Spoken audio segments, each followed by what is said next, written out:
Olá, amigos, amigas. Temos a honra de receber aqui hoje, na nossa escola, o ilustre jurista, advogado aí de renome, né, que tem um currículo bastante rico, Dr. Mauro de Souza, hoje ocupando um importante cargo de diretor-geral da Agência Nacional de Mineração. É uma honra muito grande tê-lo aqui conosco, não só pela expertise dele em toda essa matéria, mas principalmente por dar sequência ao exitoso conjunto de entrevistas que já fizemos até aqui a respeito da bioeconomia e agora iniciando uma outra série a respeito da questão atinente à mineração sustentável. Ninguém melhor do que o Dr. Mauro para falar a respeito dessa matéria. Eu tomo a liberdade apenas para o início da nossa conversa, do nosso bate-papo, de lembrar aqui de forma extremamente sintética de alguns pontos do seu currículo, né? Seria realmente bastante longo ficarmos aqui lendo todo o seu currículo, só que eu destaquei aqui alguns pontos que me pareceram importantes, Dr. Mauro. Lembrando que o Dr. Mauro é formado pela Faculdade de Direito da Universidade Federal do Rio Grande do Norte, é especialista em políticas públicas de gestão governamental nos setores energético e mineral pela Pontifícia Universidade Católica do Rio de Janeiro, tem toda uma trajetória profissional no setor público, focada exclusivamente no setor público, com passagem pelo Ministério de Minas e Energia, e também no Conselho da Empresa Brasileira de Participações em Energia Nuclear e Binacional. Dr. Mauro, seja muito bem-vindo, obrigado por nos privilegiar com a sua fala. Eu gostaria apenas de lembrá-lo que a nossa escola tem um foco, Dr. Mauro, muito centralizado nos nossos estagiários, nos advogados recém-formados, nos júniores, mas quase todos os profissionais do escritório participam, estão presentes, participando, e a nossa visibilidade no futuro também tem sido bastante expressiva e é uma permanente consulta que se faz a essa conversa. Só que enriquece o nosso trabalho e tendo em vista também o perfil dos nossos participantes, é que eu gostaria de fazer uma pergunta bastante singela, ou seja, que de início o senhor nos descrevesse, Dr. Mauro, assim de forma bem objetiva, como o senhor costuma fazer, as atribuições dessa ANM, né, que é a Agência Nacional de Mineração, criada a questão de 5 anos atrás pela Lei 13.575 de 2007, e que hoje está sob o seu controle, Dr. Mauro. Por favor. Obrigado, professor. É uma honra, um prazer poder contribuir com mais esse instrumento que o senhor põe à disposição da sociedade, não só da comunidade jurídica. O senhor tem se notabilizado ao longo de muitos anos como um grande professor, um disseminador de conhecimentos, não só do direito ambiental, de matérias processuais, com a sua vasta bibliografia que está disponível aí, sempre se renovando. Então, o senhor é um dos catedráticos a quem nós sempre rendemos o maior reconhecimento e homenagens que são merecidas pela sua produção e pela sua dedicação ao ensino, e poder participar desse novo formato que o senhor põe à disposição, não só do alunado, mas de toda a comunidade, é fundamental. Eu agradeço o convite, agradeço muito a deferência para comigo, e para essa primeira abordagem, só lembrando que, historicamente, os cuidados com a área de mineração, para além do Ministério de Minas e Energia, estavam a cargo do, então, Departamento Nacional de Produção Mineral, o DNPM, que era vinculado ao Ministério de Minas e Energia e que atuou por mais de 80 anos no cenário brasileiro no setor. Houve a criação da agência, e que se instalou ao final de 2018, com um outro perfil e na qualidade de agência reguladora, com aquela autonomia reforçada que os administrativistas falam. E é uma agência que tem, eu costumo dizer que tem um papel principal de curadoria das riquezas minerais do país. As riquezas minerais, como está posto na Constituição, são de domínio da União e cabe à agência atuar em todo o ciclo da cadeia produtiva da mineração, desde a parte prospectiva até a própria lavra, o beneficiamento dos minerais, além, obviamente, da fiscalização, da arrecadação e distribuição de royalties, que isso aí é fundamental. Hoje nós temos também na distribuição, o alcance também dos municípios chamados afetados, a exemplo do que já acontecia no âmbito do petróleo e do gás. Isso também foi reconhecido para a atividade minerária. E, de um modo bem geral, bem sintético, essas são as atribuições da Agência Nacional de Mineração, que está agora inaugurando o seu 5º ano de vida, é a caçula das 11 agências, e que ainda está se estruturando para prestar esse serviço relevante para a sociedade, para o setor mineral brasileiro, e não só brasileiro, né? Devo corrigir, nós temos um papel fundamental também para a economia, não só nacional, mas mundial também, porque podemos prover substâncias minerais que são fundamentais para o modo de vida da sociedade moderna. Muito obrigado, Dr. Mauro. Essa introdução é muito importante para todos nós, né? Agradeço realmente a sua explicação singela, mas bastante elucidativa a respeito da ANM, né, dos seus antecedentes. Muito obrigado mesmo, Dr. Mauro. A pergunta a seguir, Dr. Mauro, que também é importante para nós, é que pode, assim, à primeira vista, nesse modo que agora estamos falando de mineração sustentável, é possível realmente, Dr. Mauro, se falar uma mineração sustentável? Todos sabemos, né, isso é intuitivo, que a atividade minerária, por sua própria natureza, ela implica intervenções, às vezes, severas no meio ambiente, e de sorte que fica assim, para nós, que não temos essa vivência profunda, a pergunta: é possível realmente uma mineração que possa ser chamada sustentável, Dr. Mauro? E se positiva essa resposta, Dr. Mauro, quais seriam, fundamentalmente, os requisitos para que ela possa ser chamada de sustentável? Professor, essa é uma questão das mais candentes, né, que se suscita hoje, mas não só hoje, de algum tempo.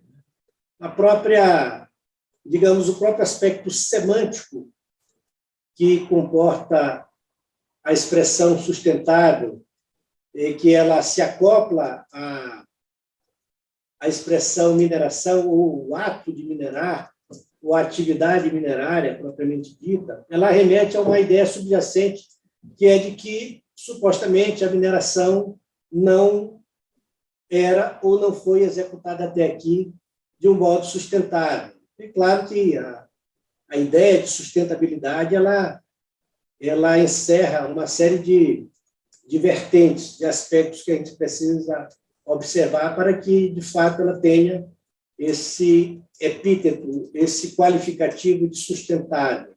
Talvez, nesse aspecto, digamos, semântico mesmo, a gente estivesse tentando utilizar um certo eufemismo para dizer a mineração é má, mas ela pode ser sustentável. Rigorosamente, a mineração acompanha, até como se diz, historicamente, ela acompanha o desenvolvimento da humanidade. E não é à toa que apelidamos a nossa evolução em idade da pedra lascada, idade do aço, e por aí foi, ao longo do tempo. Nós fomos descobrindo a utilidade dos bens minerais e a capacidade do engenho humano de transformar essas riquezas naturais em utilidades para o modo de vida que se tem hoje. Mas, obviamente, que, ao longo do tempo, como qualquer outra atividade que utiliza recursos minerais, ou recursos naturais, melhor dizendo, elas têm nível de impacto ambiental, impacto social, que o curso da história também foi nos trazendo ferramentas, e novas abordagens, até de um ponto de vista conceitual, para que essa atividade venha a se desenvolver de modo muito mais amigável, já que ela é imprescindível para o crescimento socioeconômico, o desenvolvimento social e o próprio modo de vida que nós temos, né? A mineração sempre, às vezes, fica chato relembrar que pode ir da agulha ao foguete espacial, as ligas metálicas, tudo que está posto hoje e que permite, por exemplo, a nossa conexão, nós estarmos nos vendo e conversando ao mesmo tempo, tem compostos, componentes que vêm da mineração. Então, esse modo de vida nosso, conforto, todo ele passa pela atividade minerária, que ela é imprescindível, cada vez mais exigida. E, obviamente, que os aspectos socioambientais devem ser olhados com uma lupa e com um cuidado muito maior. Eu entendo que a mineração ela pode e deve ser cada vez mais desenvolvida com esse perfil de sustentabilidade, que passa não só pelo respeito aos seres humanos, pelo respeito ao meio ambiente, à rigidez do próprio ambiente, mas também pela parte da economia mineral, da economia e dos valores que a mineração traz para não só a empresa que desenvolve a atividade, mas para a própria sociedade. Então, a sustentabilidade ela comporta uma série de vertentes e que dão justamente esse conceito muito mais amplo. Então, eu acho que é perfeitamente possível e necessário que se adotem as medidas, e por isso que a agência também está muito se ocupando desse olhar socioambiental que deve permear a atividade econômica, olhando a atividade econômica da mineração, olhando essa sustentabilidade na sua integralidade e no seu modo de desempenhar com as melhores práticas que o mundo todo, não só o Brasil, vão desenvolvendo, que passam pela necessária inserção do modo mais adequado possível em cada comunidade, respeito aos seus valores, às suas práticas, às suas tradições, de como essa repartição de benefícios e o cuidado com a reparação dos danos deve acontecer. E não é à toa que a nossa Constituição, no artigo 225, insere a mineração ali, e não é gratuito. É para dizer e enfocar que a mineração ela é devida, ela deve acontecer, mas ela deve acontecer em bases ambientalmente adequadas e, obviamente, também olhando pela parte social, que ela deve ter uma atenção especial. Então, doutor Mauro, é exatamente isso. Eu lembro de uma frase feita, mas que se repete muito quando se fala em mineração, né? Principalmente entre aqueles que não têm vivência, não conhecem a matéria, que não se faz omelete, ou melhor, não se faz omelete sem a quebra de ovos, né? Temos que quebrar ovos e tal. Mas precisa ver como é que isso ocorre. É evidente que, conforme o senhor está enfatizando aí, da preocupação da Constituição com essa atividade, e a Constituição, na verdade, nos fala não da intangibilidade de certos bens da natureza que são úteis e necessários ao homem, né? E diz que o que se deve buscar é o equilíbrio ecológico, e não a manutenção desses bens adormecidos sem que a comunidade, sem que a sociedade possa deles usufruir sustentadamente. Então, nessa linha, doutor Mauro, inclusive os cuidados que a Constituição tem de mandar e exaurida, por exemplo, a atividade em um determinado local, se passa devida reconstituição em ordem a se alcançar esse equilíbrio e tal. Diga lá, doutor Mauro, se o senhor poderia nos esclarecer a respeito, vamos assim, dos requisitos, né, em relação ao tipo de minério e porte da empresa. Dependendo de se tratar de um mineral, vamos usar um linguajar comum mais estratégico para os interesses, inclusive, não só econômicos, mas até políticos do Estado, tal, e um outro minério mais rudimentar, e em razão do tipo de minério e do porte da empresa, do explorador, existem requisitos específicos, doutor Mauro? Mestre, uma das questões que são sempre postas em termos de reflexão que precisamos fazer é de como a mineração é vista ou reconhecida pela sociedade. A mineração lato sensu. Então, nós temos uma mineração, por exemplo, muito próxima dos centros urbanos, que é dos agregados da construção civil. Aí o senhor que está em São Paulo, recentemente eu estive na Fiesp com o pessoal do sindicato dos agregados e falando sobre determinados planos diretores de municípios e as regras de convivência, de vizinhança, o direito de vizinhança posto a não permitir que determinadas lavras sejam feitas nesse espaço urbano, levando com que a extração se dê muito mais longe e com o encarecimento do produto final, que vai servir, por exemplo, para essa indústria da construção civil, que é muito pujante aí no estado de São Paulo. Mas, assim, essa falta de conhecimento, e aí eu começo a entrar um pouco no seu questionamento, eu agora estive lá em Belém, na gerência regional da ANM, e estamos com algumas questões lá para resolver, administrativas, e há alguns reclamos de alguns colegas sobre como, às vezes, a falta de conhecimento é gritante, mesmo com aqueles que estão lidando com determinadas questões específicas.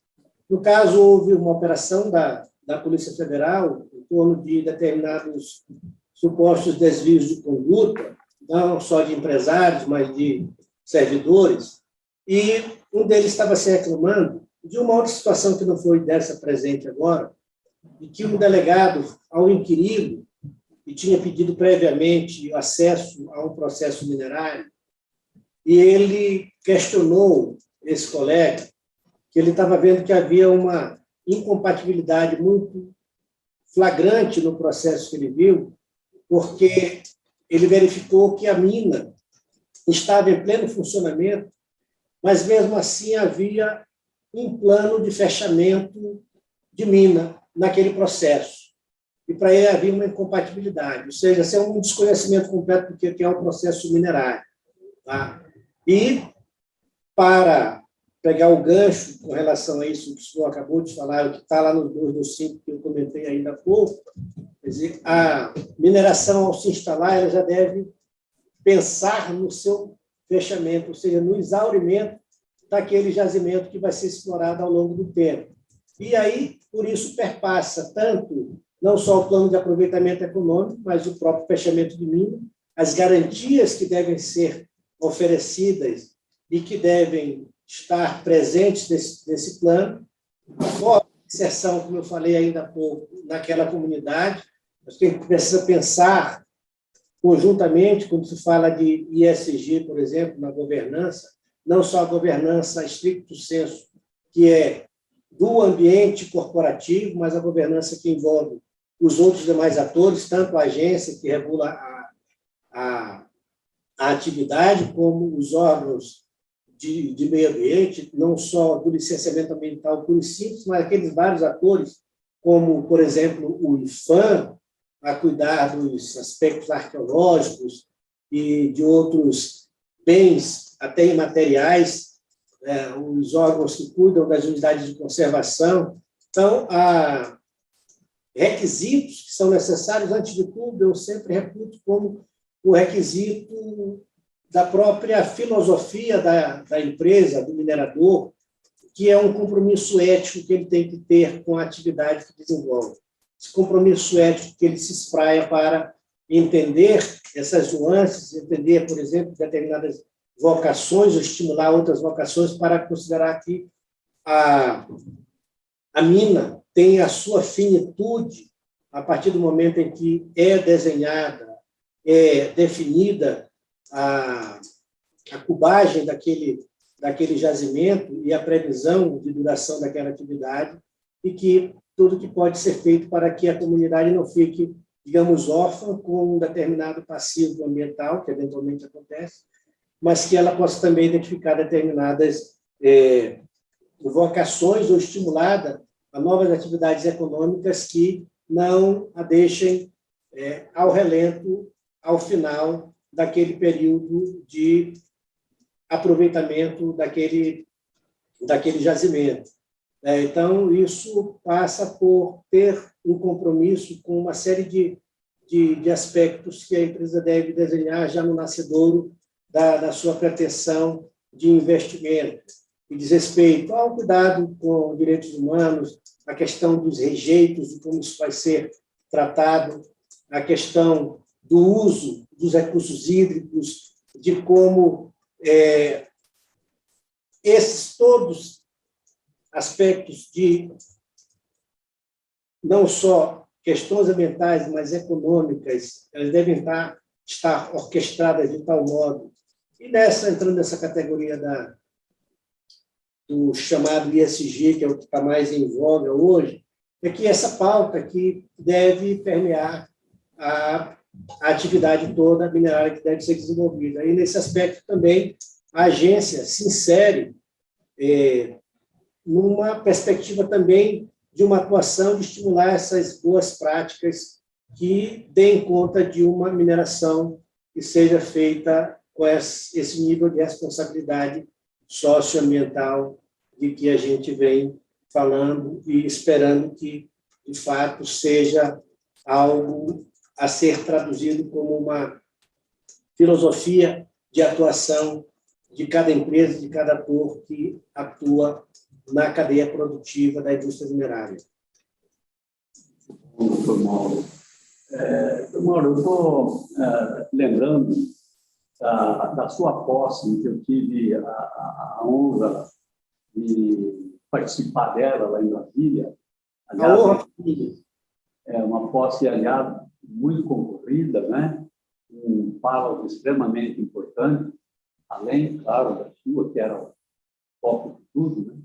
Mas eu senti daquelas exposições que lá foram levadas a efeito, e principalmente da sua fala, da grande preocupação, se tratando assim de uma agência relativamente jovem, né, tal, da sua preocupação na sua estruturação, na questão de capacitação, a preocupação com o capital humano da agência, tal. Senti muito isso e me chamou a atenção, agora, diante do que você está falando, de lhe perguntar, doutor Mauro, como é que está a base normativa para o desempenho dessa atividade? Ou seja, a base legal é suficiente? Nós estamos carecendo de novas regulamentações, enfim, até de apressar aí um código ambiental de mineração. Se eu pudesse nos colocar a par dessas questões que, para nós que estamos aqui na área jurídica e nossos estagiários, advogados, tal, isso é bastante importante. O senhor me disser, o senhor tem a arma suficiente para enfrentar a luta ou ainda precisa afiar um pouco essa baioneta? Mestre, é muito pertinente e oportuna essa questão. Aliás, as várias questões que essa reflexão comporta. Eu, de fato, até usei uma expressão que eu entendi um pouco forte naquele momento da posse, e que eu indiquei que as duas outras agências que são vinculadas ao Ministério de Minas e Energia e que já superaram a marca que os estudiosos dizem sobre a chamada curva de maturidade de uma agência reguladora. A ANEEL, por exemplo, fez 25 anos no ano passado de existência. A ANP também já está bastante longeva. E nós ainda vamos, este ano, completar o nosso primeiro lustro. E, de fato, é uma agência que ainda carece de muitas... de um tratamento melhor. A expressão que eu usei foi que, comparativamente às demais, a gente vivia uma espécie de indigência institucional, pela falta de recursos humanos e materiais, recursos orçamentários, e isso ainda tem sido a tônica de uma das vertentes de atuação nossa aqui na direção, para sensibilizar não só o governo, quanto o próprio parlamento em torno dessas questões que são fundamentais para que a agência, de fato, se estruture e consiga desempenhar adequadamente as suas atribuições e o seu compromisso institucional. Ontem mesmo eu tive a oportunidade de participar de uma iniciativa muito importante, interessante, que foi o lançamento da Frente Parlamentar da Mineração Sustentável, e está sendo capitaneada por vários parlamentares, especialmente da Câmara dos Deputados, e esse assunto foi novamente tocado.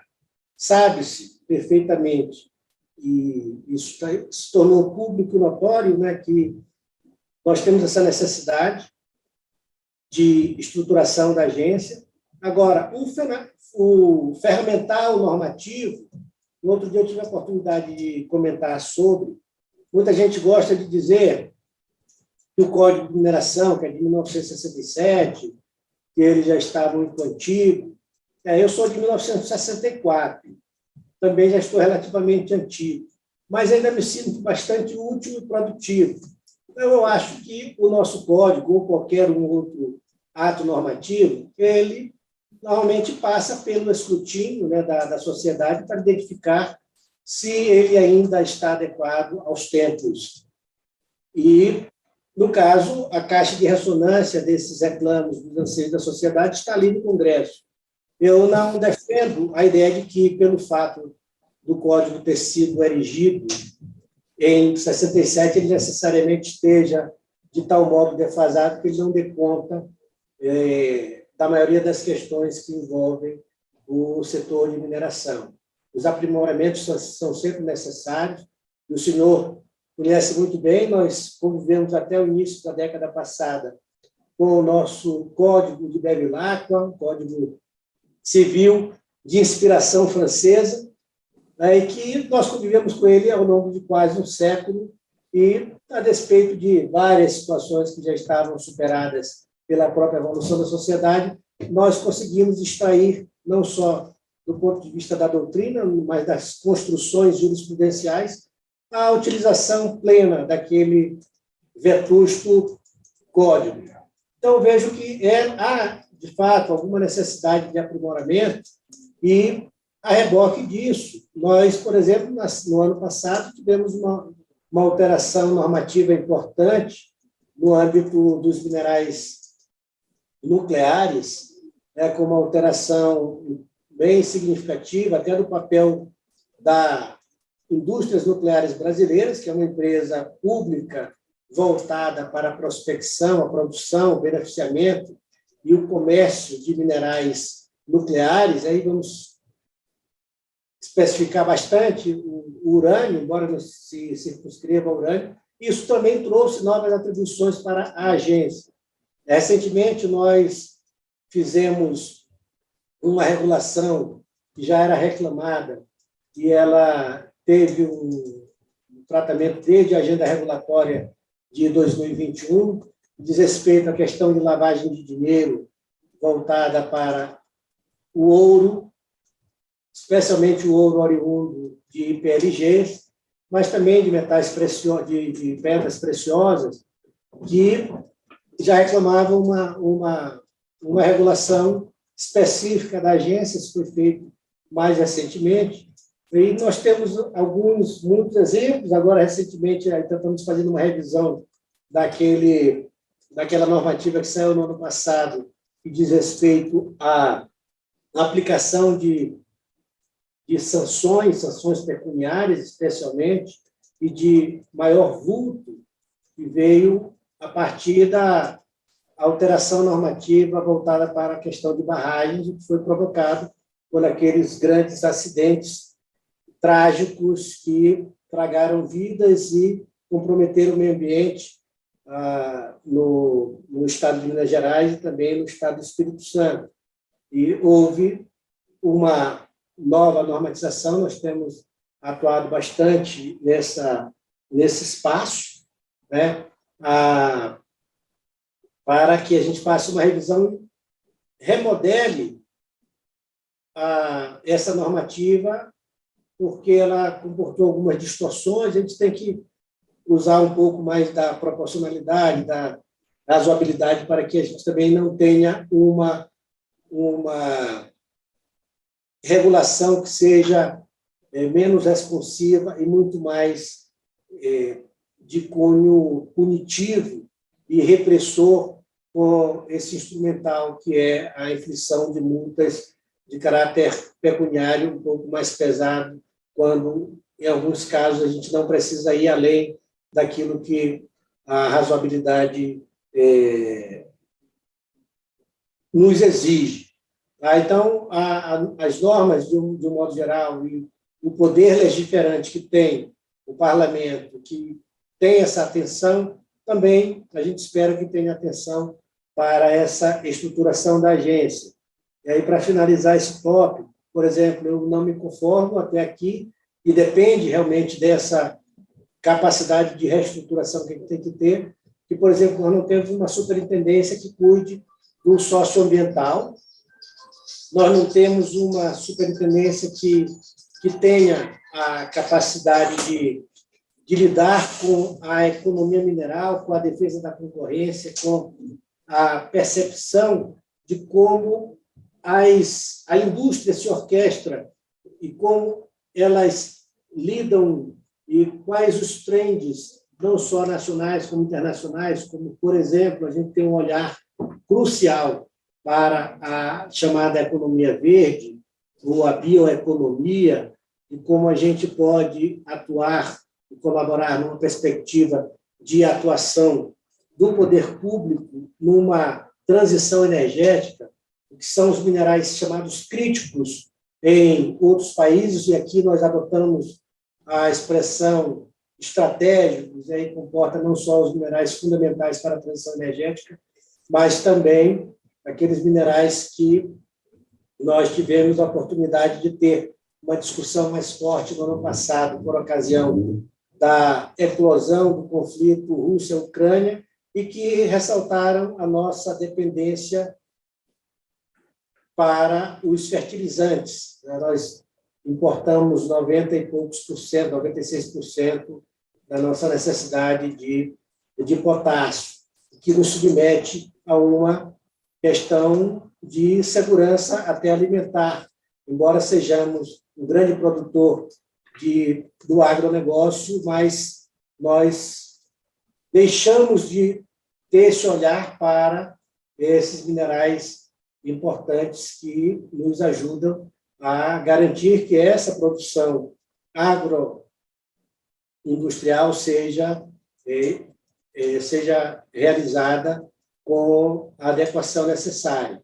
Então, são vários aspectos que reclamam uma estruturação da agência, e a gente precisa ter isso, precisa se inserir nesse mundo mais globalizado, olhando também a geopolítica e geoeconomia dos minerais, e, desse ponto de vista estratégico, até olhando a questão da segurança nacional, que são fundamentais para a nossa soberania. O exercício da soberania também passa por entender o nosso papel enquanto fomentadores da atividade minerária e de como a gente colabora com o país para que o país tenha essa segurança. Foi um pouco extenso, desculpe. Mauro, após essas sessões aí tão importantes para todos nós, Mauro, eu gostaria de saber qual é o papel que a agência pode ter no fomento da sustentabilidade das atividades minerárias. Quando eu falo isso, embora o senhor já tenha, no contexto do que já falou, respondido, mas eu gostaria de ouvir qual o papel da Agência Nacional de Mineração no fomento da sustentabilidade, tendo em vista as diferenças, vamos dizer assim,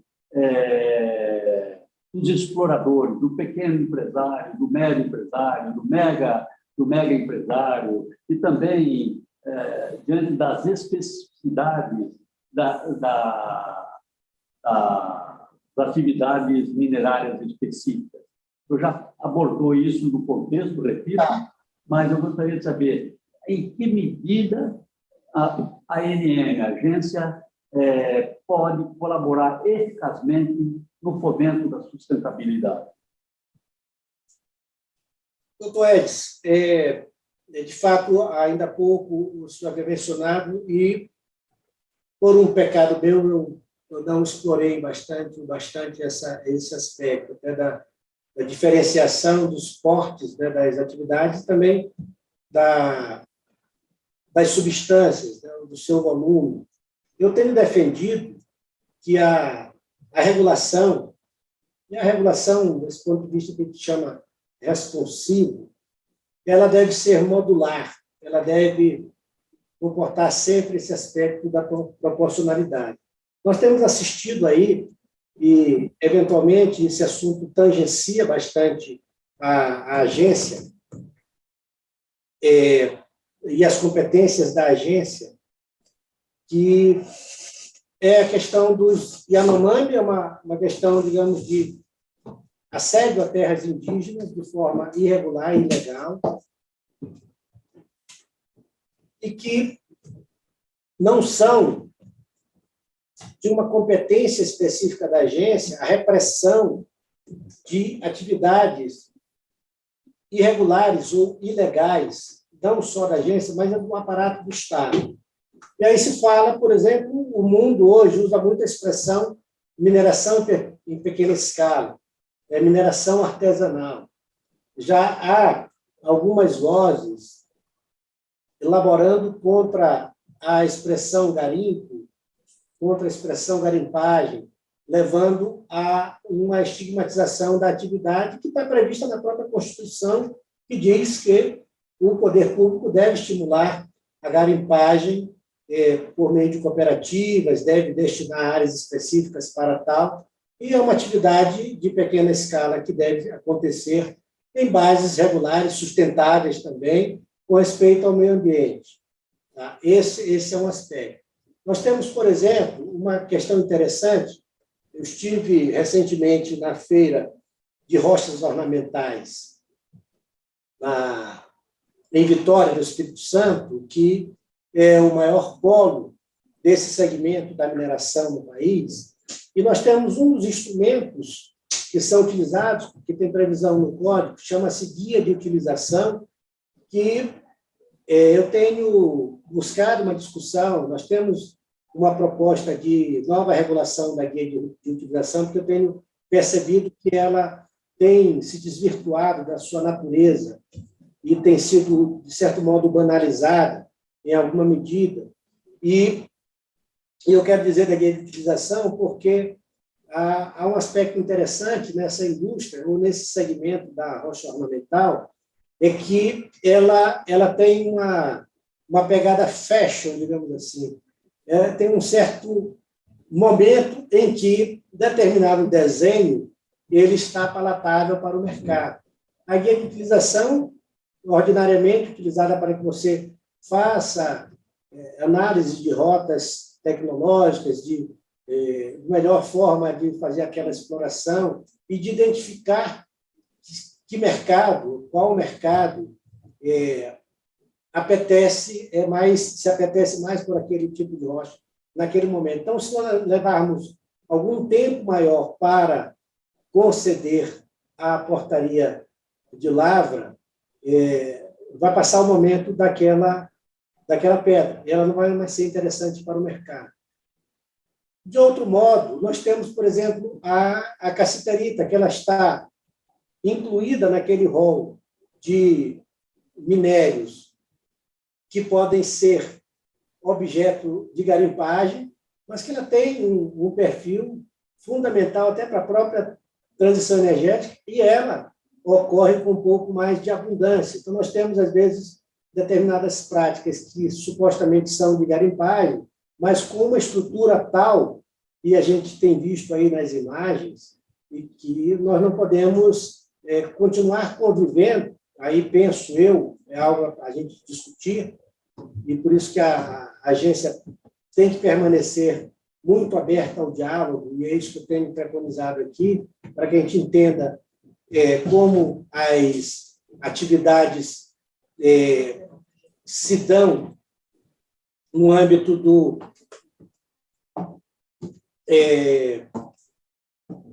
se dão no espaço, no tempo e nas suas várias nuances.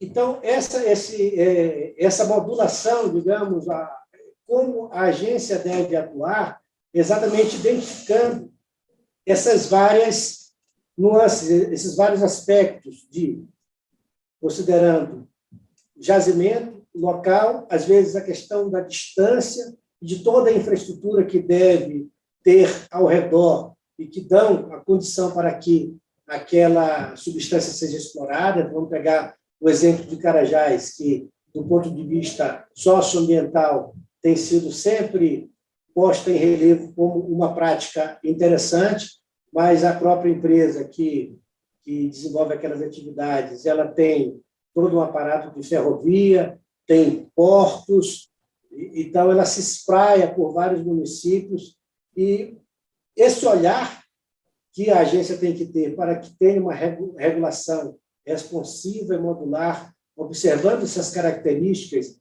identificando como seria a melhor prática e buscando também os exemplos, não só nacionais, mas de fora do país, de como se desenvolvem essas atividades e que se mostrem mais amigáveis, que se tenha uma regulação que realmente atenda àqueles anseios. É por isso que o processo regulatório, como ele está desenhado hoje no país, e todos os seus cânones, auscultar a sociedade, auscultar os agentes do setor, e são fundamentais para que a gente consiga desenhar uma regulação que olhe cada um desses aspectos. Então, nós temos a preocupação de como o garimpo tem se desenvolvido de forma irregular, não só em terras indígenas, como em algumas unidades de conservação que podem não comportar aquela atividade como ela está sendo desenvolvida. Nós olhamos a grande mineração de ferro, como ela acontece. Nós temos que olhar esses conflitos e como a gente compatibiliza, e através da regulação, com uma aproximação maior, que nós precisamos fazer com que a agência faça isso. E aí eu falei agora que nós não temos uma estrutura socioambiental que cuide da parte socioambiental, mas que se aproxime dos órgãos de licenciamento ambiental, de todos aqueles atores que eventualmente contribuem para o licenciamento ambiental. Nós temos uma disparidade de normatização no país, considerando que a mineração, em sua maior parte, é desenvolvida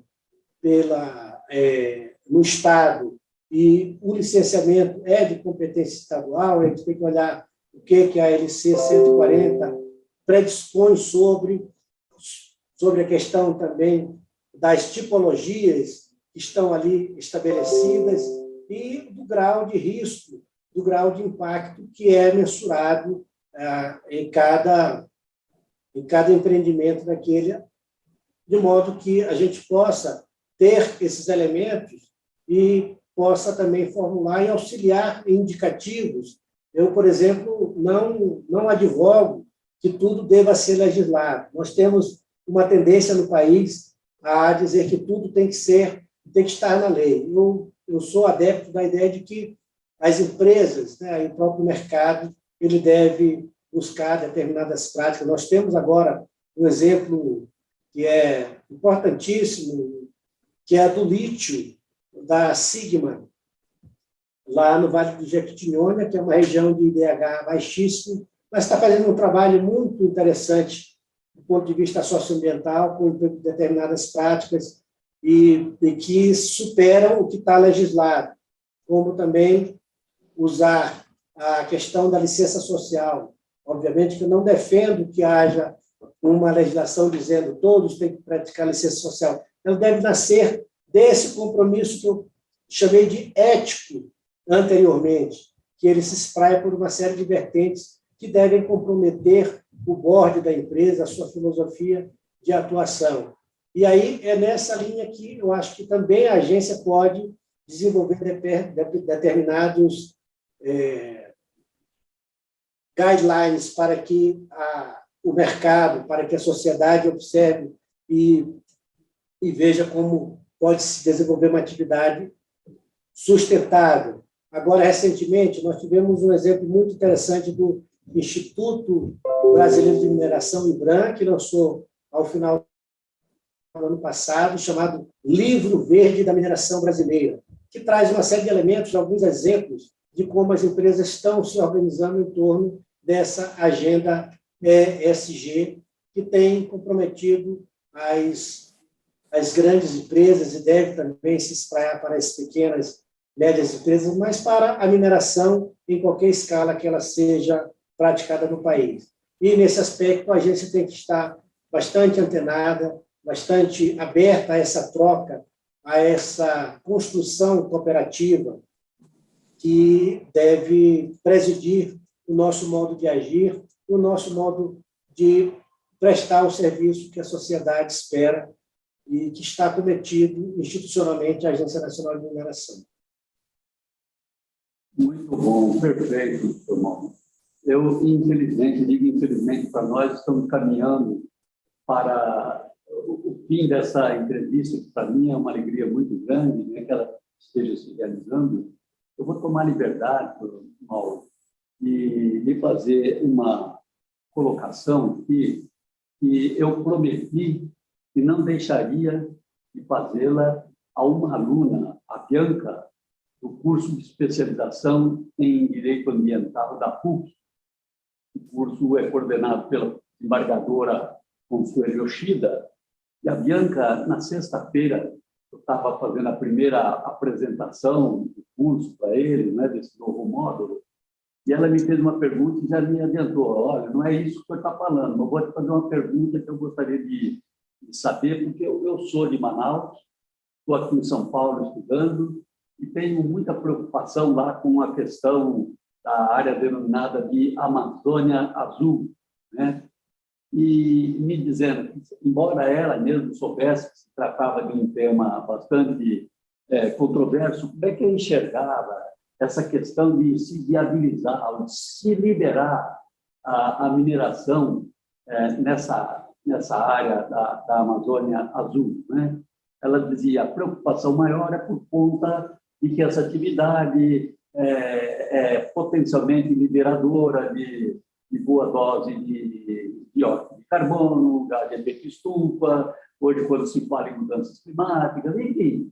Ela expressou essa preocupação e disse: olha, coincidentemente, convidamos um especialista que vai estar conosco na escola, e até a convidei para participar, e imagino até que ele esteja participando. Eu falei: eu vou fazer essa pergunta, você está me fazendo, eu vou subrogá-la, né? Subrogá-la e falar para o doutor Mauro: doutor Mauro, me dê um socorro, responda à doutora Bianca que eu não tenho a expertise necessária para tanto. Se o senhor puder, eu agradeceria que o senhor me dissesse alguma coisa a respeito. Doutor Edis e a querida Bianca, espero que esteja nos ouvindo. O doutor Edson é um grande amigo de longa data e ele sabe muito, como eu disse no início, ele continua nos ensinando e irradiando conhecimento. E eu sei que ele pode perfeitamente, muito melhor do que eu, dar conta dessa indagação profunda e de grande reflexão. No ano passado, por ocasião da celebração da posse do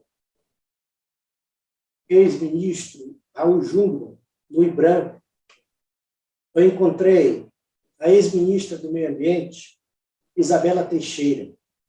E fazia algum tempo que eu não a encontrava. Eu sei que ela tem prestado serviço em órgãos da ONU, e ela é muito reverenciada, profunda conhecedora das questões ambientais, do meio ambiente. Ela milita, é uma estudiosa também.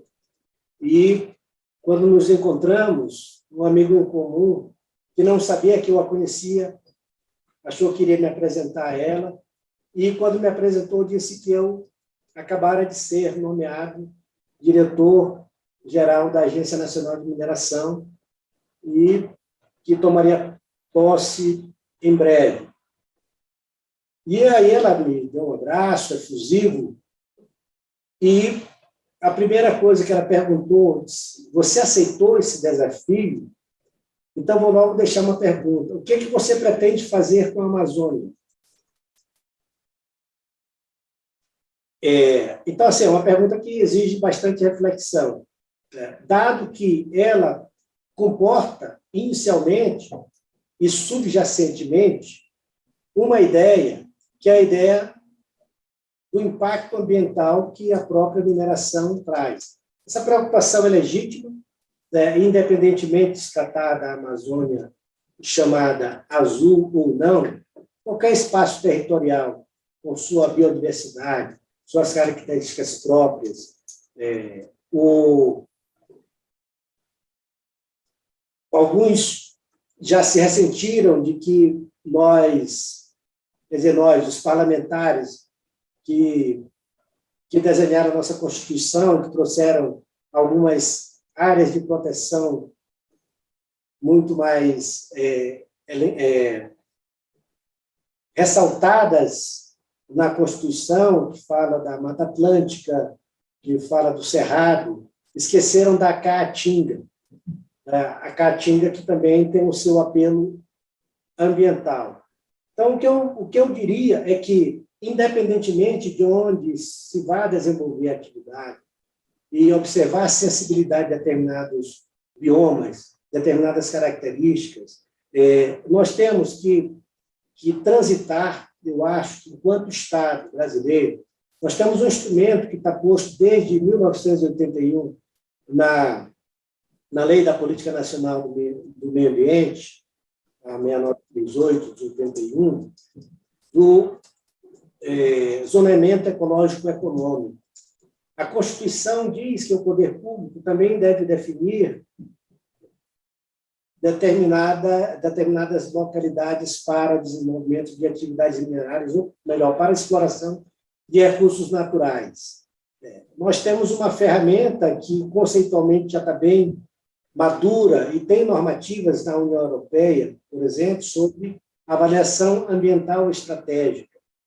O que eu defendo é que nós devemos pegar esse ferramental, enquanto poder público, e desenhar o nosso mapa de incursões nos vários biomas e de como a gente pode, porque nós temos, voltando até a um dos aspectos que o senhor levantou, professor, como a regulação pode considerar determinados níveis de determinadas substâncias. Então, se nós temos abundância de determinadas substâncias num país e que elas são menos abundantes em outros, porque nós vamos abrir novas frentes em determinadas áreas que têm uma sensibilidade maior, e então nós precisamos, enquanto Estado, olhar para esse próprio Estado, verificando os nossos cânones, que dizem, cânones constitucionais,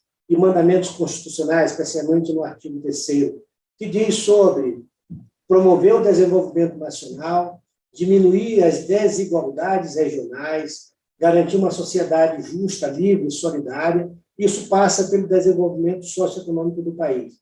Nós somos um país em desenvolvimento que não pode abrir mão das suas riquezas, sejam minerais ou não, mas deve saber explorá-las com responsabilidade.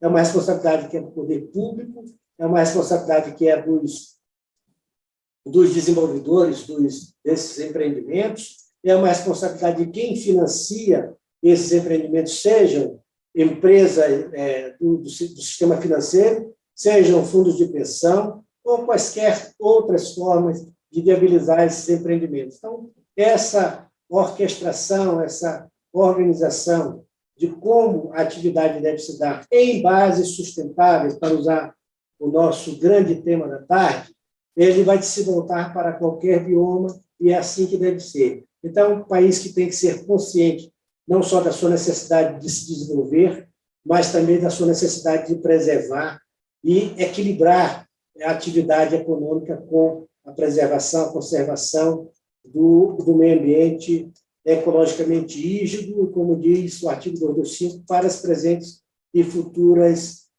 gerações. Eu acho que esse é que é o grande compromisso ético que todos devemos ter em mente e pôr em prática no desenvolvimento das nossas atividades, seja poder público, seja a iniciativa privada. E é assim que a gente caminha, ou deve caminhar.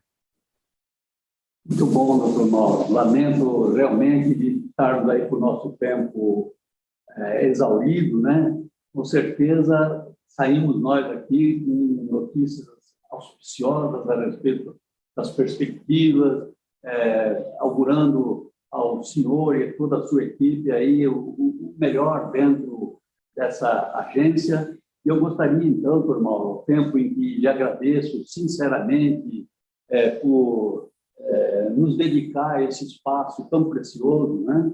Eu queria abrir a palavra para o senhor fazer as suas considerações finais que entender pertinentes e o senhor tenha certeza que a nossa escola aqui já teve, vamos dizer assim, não é uma escola que se criou do nada, uma escola que teve o aval aí do INPI, do Instituto Nacional de Propriedade Intelectual, que entra nas nossas atividades. Nós estamos estabelecendo esse novo enfoque aí de capacitação para os nossos funcionários, nossos estagiários, nossos advogados. Eu gostaria demais que, numa próxima oportunidade, o senhor não fosse meramente entrevistado, o senhor nos desse uma aula como aquelas que eu já assisti de Vossa Excelência. Então, a palavra está com o senhor, doutor Mauro, para as suas despedidas, com a nossa tristeza aqui de deixá-lo tão rapidamente desse encontro. Professor, mais uma vez eu agradeço a gentileza, a deferência e mesmo o carinho que a sua amizade tem dedicado a mim. Tá? Eu costumo brincar que eu sou um simples mortal, obscuro e anônimo, e tenho um complemento disso, cujo único predicado é o de privar da sua amizade. Isso me honra bastante. Esse convite, mais uma vez, ressalta esse laço que nós temos, mas que ele nasce de uma visão bastante comum, de um olhar do direito ambiental, e o senhor, como catedrático, e o senhor está falando da escola, mas o senhor é a própria escola. O senhor é que irradia esse conhecimento e, como eu disse no início, tem tido essa profissão de fé, de irradiar conhecimento, de prodigalizar esse seu conhecimento para todos, com esse novo formato que alcança muito mais pessoas, muito mais interessados e alunos. Então, acho que foi uma experiência interessante, importante, que também me traz um prazer, e esse prazer de estar com o senhor, de poder dividir alguns dos pensamentos que nós temos aqui à frente da agência, Ressaltar também que a agência, como o senhor sabe, foi mencionado aqui, apesar da falta de estrutura e da carência de recursos humanos, ela tem um corpo funcional extremamente bem preparado, muito dedicado e que tem se desdobrado para produzir as normativas, as resoluções que têm guiado a atuação dela, mas também a atuação do mercado. E isso é fundamental para que a gente se firme como uma agência que realmente veio ao cenário da regulação no país, para uma atividade econômica de extrema importância, não só para o Brasil, quanto para o mundo. Quando a gente comentou sobre transição energética, a gente se pergunta qual é o nosso papel em fornecer os minerais, viabilizar que a pesquisa mineral seja feita, que a atividade de explotação, beneficiamento desses minerais ocorra e possa prover não só a necessidade do país, mas também do mundo, é um desafio ingente, um desafio que é, ao mesmo tempo, difícil, mas ele é estimulante e ele é algo que nos provoca a ter uma atenção especial e uma atenção muito maior, porque ele nos convoca a uma dedicação, e que eu estou assistindo aqui com muito prazer, desse corpo funcional que tem produzido essas normativas, a própria dinâmica da gestão que nós temos aqui.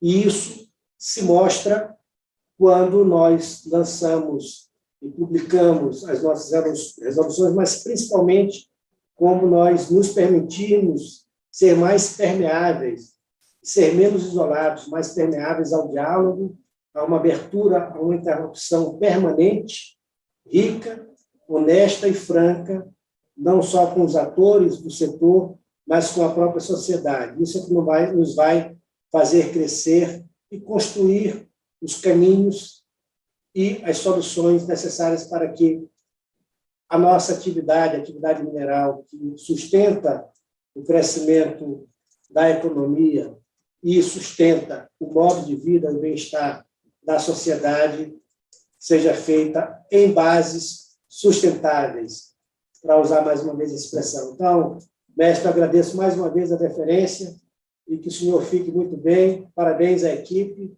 e parabéns por essa iniciativa que a escola traz para a comunidade jurídica. Muito obrigado. Muito sensibilizado, doutor Mauro, e queria apenas dizer que aprendemos muito hoje e queria rogar ao Altíssimo que cuide da sua saúde, da saúde da sua família, né? E que, acima de tudo, ilumine o seu caminho para que o senhor conclua com galhardia todo esse desafio que lhe foi imposto e tenho certeza Vossa Excelência sairá vencedor. Obrigado, doutor Mauro. Deus abençoe. Obrigado. Muito obrigado, mestre. Um abraço.